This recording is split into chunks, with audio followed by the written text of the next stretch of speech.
We must have community, activities with like-minded people, people who are interested in the same thing.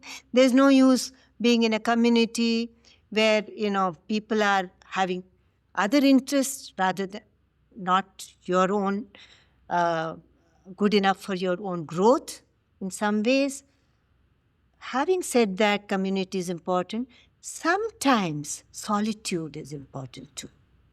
When you go into that meditative state, when you need to have some time for yourself, reflection, and then seeing what you need to work on within yourself and how to make your own um, energy subtler, there you need your own solitude. There you don't want people around you, where you need your space. That's Yeah, it's both. I'm having this loop back to something we talked about earlier.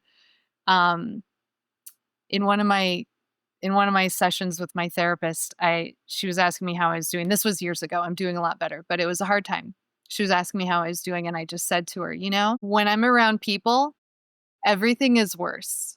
When it's just me, I'm okay. I'm okay when it's just me. And this made me think about what we were talking about earlier about karma and the accumulation of karma. And it's like, it is, you need both. Like, we can't, like being in the world, we're going to need community, and we are going to have these experiences with our families and our friends of karmic residue, I guess. But also, we do need that alone time to kind of get right with ourselves again, to kind of bleed off some of that experience and kind of let it kind of I don't know the words for it, but it's like pull it out and shake it off, right?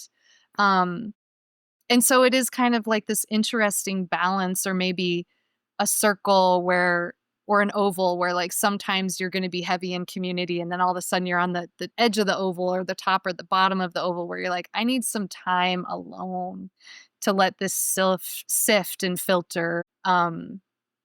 Yeah, I struggle between that balance of, like, wanting to isolate and draw inside and just be in that experience, and then also be a part of a community as well.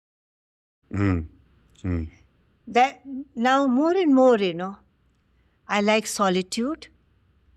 I was very active in certain communities, and sometimes, in this community, their own, if you have a mixed kind of people, their own ego shows up sometimes, So that could be a kind of a distraction for you, and if you really cannot, but it also kind of gives you what we call titiksha in Sanskrit. Titiksha means a kind of patience, kind of call appreciation for what others are coming out with, and it also keeps your ego in check to some extent, and these become important, in a community, because if you are isolated all the time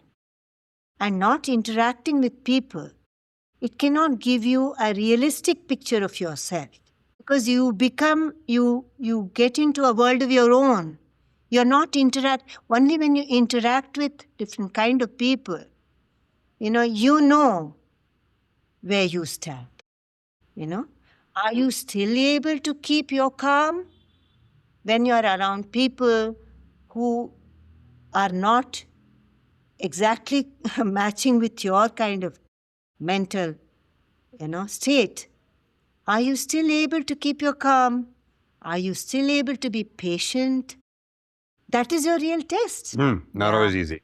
Isn't it? Only when you're surrounded by people.